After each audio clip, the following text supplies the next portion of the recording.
In this Diablo 4 video, I'll be showing you the perfected Permafrost Sorceress build, which is a level 70 plus Sorceress build that's aimed at World Tier 4 and uses the Frozen Orb ability. This build is a continuation of our Permafrost build, which is a Tier 3 version, so if you saw that video, then you should have some idea what we're doing here and how this build continues. This is a build we made because we prefer it to have lots of fancy effects on the screen, and we wanted to recreate the classic Diablo 2 Frozen Orb build where possible. With a clever combination of skills and some unorthodox choices, you'll be playing a very powerful build that doesn't just rely on mindlessly pressing ice shards and has fantastic AoE capabilities. You'll be clearing content very fast without losing engagement, and of course you'll be doing so in style. This is an advanced version of our Permafrost build, as I mentioned, with some key differences based mainly around the focus of your skill allocation and optimization of the gear you should choose. The advanced Paragon boards bring in extra damage and survivability that you really need as well.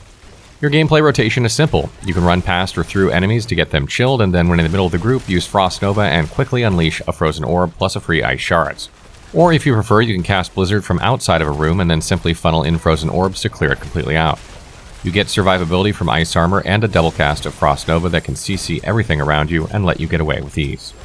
And if you run into single mobs that are moving out of your Frozen Orb, use the Ice Shard skill to quickly take them down. The Ice Sorcerer is one of the most powerful builds in all of Diablo 4, but the gameplay can get rather boring if you opt for the more traditional Ice Shards focused build. With a Frozen Orb approach, you'll have a lot of gameplay fun while still being able to clear rooms very quickly.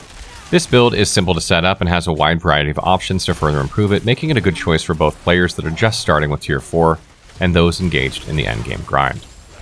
Once you hit Tier 4, you want to start thinking about min-maxing to get the most out of your build and start with your skills. Our skill choices are very similar to the Ice Sorcerer level 50, with specific adjustments based on how the endgame actually plays. The most important part of skill selection is that this build, as all the builds I make, is flexible. If you just started and can't find specific gear and want to put a point into a shield, do it. You can swap it later. If you want to use teleport, you can do that too. The objective was to create and demonstrate an exclusively Ice Sorc that was viable at this point of the game, so I've focused and redoubled on Ice only, but the build will work even if you change small aspects. And of course, keep in mind your skill points should also move if you don't have all of them yet and have found equipment with this skill. For example, if you're trying to build this from the start of the game, or if you're missing reputation skill points, you can find a headpiece with plus Frozen Orb, and then you could not put extra points into it yet and up your Ice Shard damage first, etc. The skill allocation speaks for itself. You will mostly be using your Blizzard to reduce your mana cost and inflict some chill, while you use your Orbs and Frost Nova, making sure everything is vulnerable and ready to take massive damage as soon as it's frozen. If you run into survivability problems, you'll be swapping some aspects around to give yourself unstoppable with Ice Armor, but I haven't needed to so far. When it comes to enchantments, the Sorceress enchantment system is full of opportunity and can also be very tempting for opportunistic assignment. You may get a piece of gear with free ice blades that we did not put any points in, and it may slot beautifully into your build. The same can be said for teleport, etc. That said, you absolutely must put one of the enchantments as Ice Shards. This enchantment is very powerful and the key binding aspect behind the build's elite deleting capabilities. Ice Shards auto-cast and seeks frozen enemies requiring no aiming or resources, which lets you fill the room with Frozen Orbs as they go. For the second enchantment, if you want to stick to my recommendation, we'll use Frozen Orb. There's a 20% chance of a free Frozen Orb being cast together with any non-basic skill you cast. It's a very good mana saver, and they proc often, as all of your skills can trigger this effect. Moving to the equipment. Equipment is the most important part of any endgame build, and it's important to understand that this is a long-term goal. You won't have all Paragon boards available right away, and getting all uniques will probably take a lot of farming, so try to use legendary aspects to adjust to your needs while you farm levels and better gear. The current build is making use of 2 unique items. In practice, they can be very rare drops, bad rolls, or you may get a god tier item some other way, so you can always adapt based on your own drops. As a general note, try to prioritize cooldown reduction, mana cost reduction, cold, vulnerable frost skill damage, and damage reduction from. Another important thing to notice is that when you're looking for stats, you want to make sure that you're fulfilling your Paragon rare node requirements. Some rare nodes will have very high requirements, particularly as you add more boards, and equipment is what allows you to fulfill them. These bonuses often double the rare node effect, so for example, getting an equipment piece with plus 100 intelligence might unlock one or more node bonuses, giving you a massive bonus as a result. Let's take a look at Helmet first. Here, the legendary aspect we're using is Aspect of the Unwavering. This makes it so taking direct damage has an up to 6% chance to reset the cooldown of one of your defensive skills. This is really awesome for this build, as any direct damage you take may reset your Frost Nova or Ice Armor cooldowns, giving you a great bubble, AoE freeze, and plus 10% damage for 4 seconds. Or you can use the aspect of the Protector, which makes it so damaging an elite enemy grants you a barrier absorbing damage for 10 seconds. This effect can only happen once every 30 seconds, and you want a high roll on this to maximize the usefulness of the barrier. You will engage elites all the time, and a 30 seconds is not that long of a cooldown, plus 10 seconds is usually enough to decimate an elite group. Affixes you want to look for are cooldown reduction, intelligence, willpower, dexterity, life on kill, maximum life, or total armor. For chest, we're going to be using the Frost Blitz aspect. This makes it so Frost Nova gains an additional charge, but the cooldown per charge is increased by 30 to 40%. This means your maxed out 17-second Frost Nova will actually be on a 24-second cooldown, but you'll get an extra cast. I strongly recommend getting this aspect as the extra weight is manageable with cooldown reduction on your helm, amulet, or offhand. If you want to minimize the impact of the cooldown increase, you can also apply this to your amulet instead. Affixes to look for on your chest are plus damage, plus frost skill damage, plus cold damage, plus stats, plus damage reduction from distant or close, and total armor. On gloves, you'll look for the aspect of intercom. This increases your damage for each second you stand still.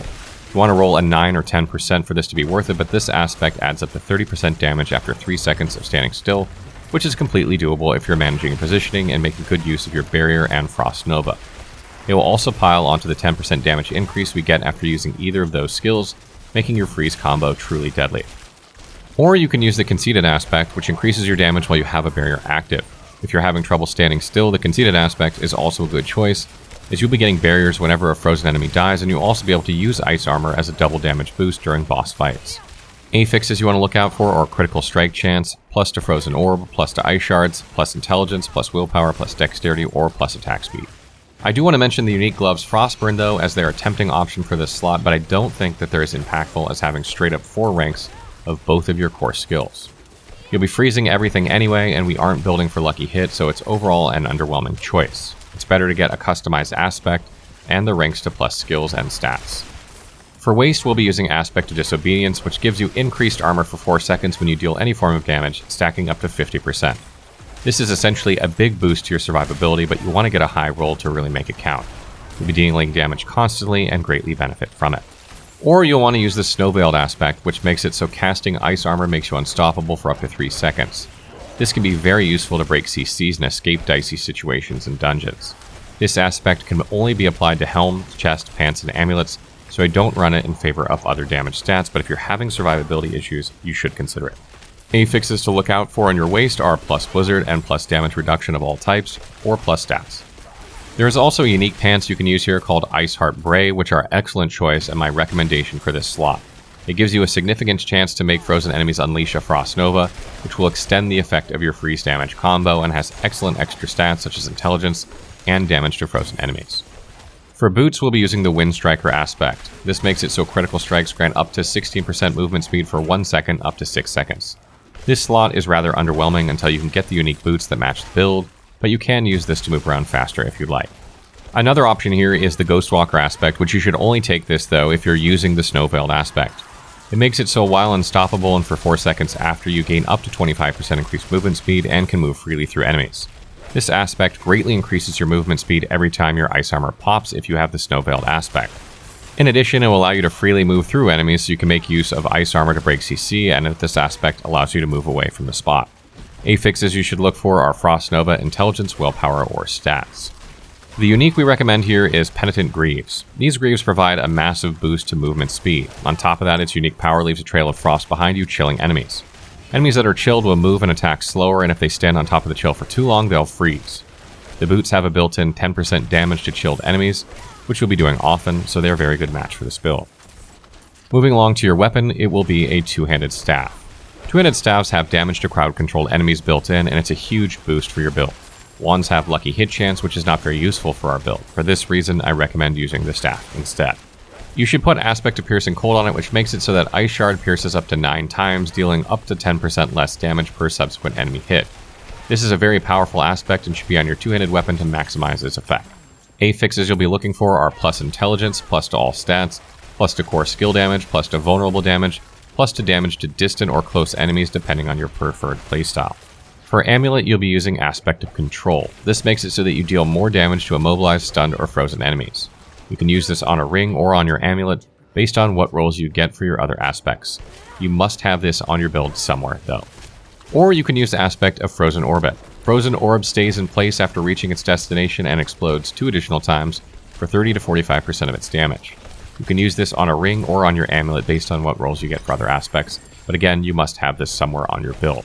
Affixes you want to look out for on your amulet are Icy Touch passive, Permafrost passive, Hoarfrost passive, +2 damage, +2 cooldown reduction, +2 frost skill damage, +2 stats, or + rank to all defensive skills. On your first ring, you want Aspect of Frozen Memories. This makes it so that the Avalanche Key passive now applies to 1 additional cast. This means you'll be getting 2 free casts of more powerful versions of your mana-hungry core skills often, because your spam of Frozen Orbs, Ice Shards, and Blizzard will inevitably trigger lucky hits even if you haven't gone out of your way to build for it. Affixes you want to look out for are Vulnerable Damage, Damage, Cold Damage, Critical Strike Chance, Damage to Chilled Enemies, Resource Regeneration, or Damage to Close or Distant Enemies depending on your playstyle.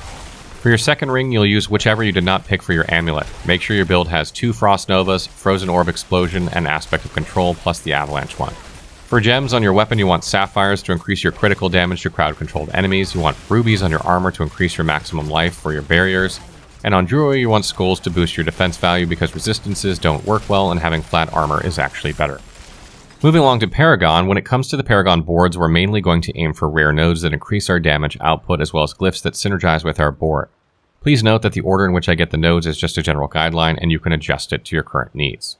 So for your base board, you'll want to take the rare node on the right and then head up toward the glyph socket. We'll be completely ignoring all elemental resistant nodes as they're useless when compared to flat percentage damage reduction ones available further up your boards.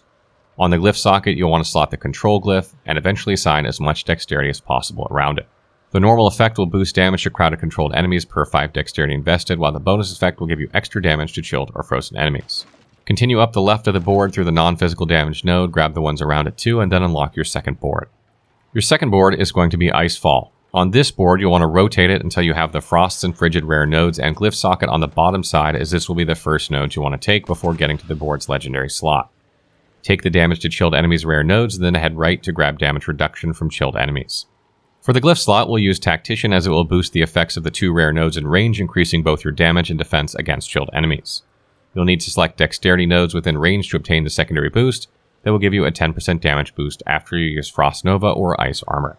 From here, you'll head up and left to make a diversion to the left to grab the rare node Polar Rime that increases your damage to chilled enemies and non-physical damage. Its satellite nodes are also very good to grab them before heading up toward the Mastery Glyph for the board Icefall that gives you 15% of your maximum life as a barrier for 5 seconds whenever you kill a frozen enemy without any cooldowns.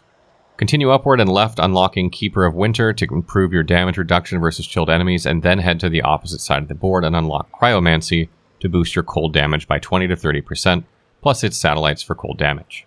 You probably don't need the chill application rare nodes, so leave them untouched and go unlock your third board. For your third board, we'll be using Frigid Fate. You'll want to rotate the board until you have the Weakness and Oppressive rare nodes and glyph slot on the bottom side. Head straight for Weakness and unlock it and its satellite damage to vulnerable enemies' nodes, and then obtain the glyph socket and assign Unleash, which will boost rare nodes within range, giving extra juice to the very valuable versus vulnerable nodes.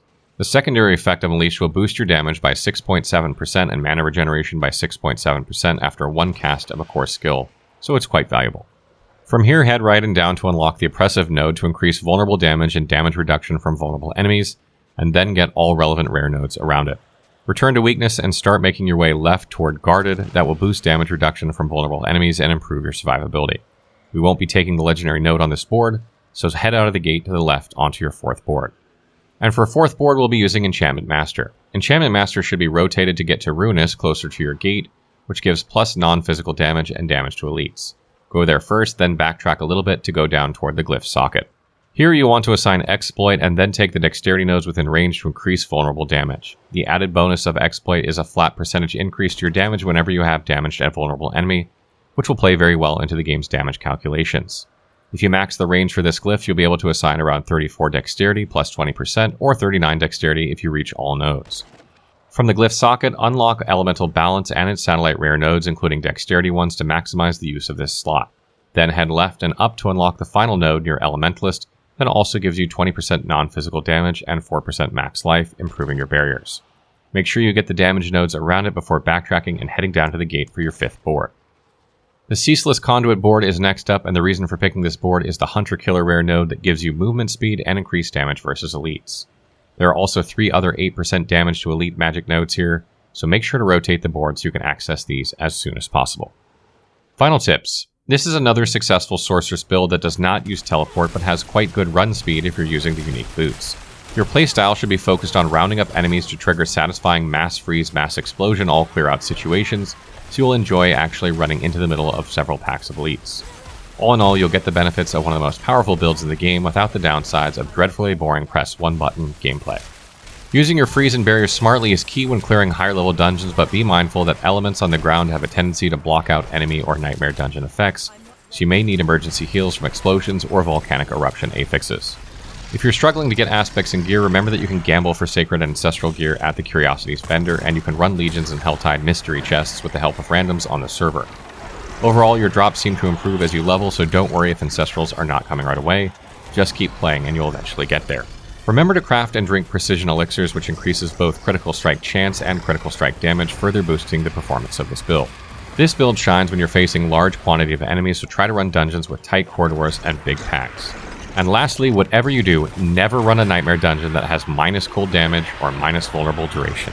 So that wraps up our perfected permafrost build. I hope you guys found it useful and you've seen the Paragon boards and that helped kind of show you where to go with them. Stay tuned, we have more Diablo 4 build guides right around the corner.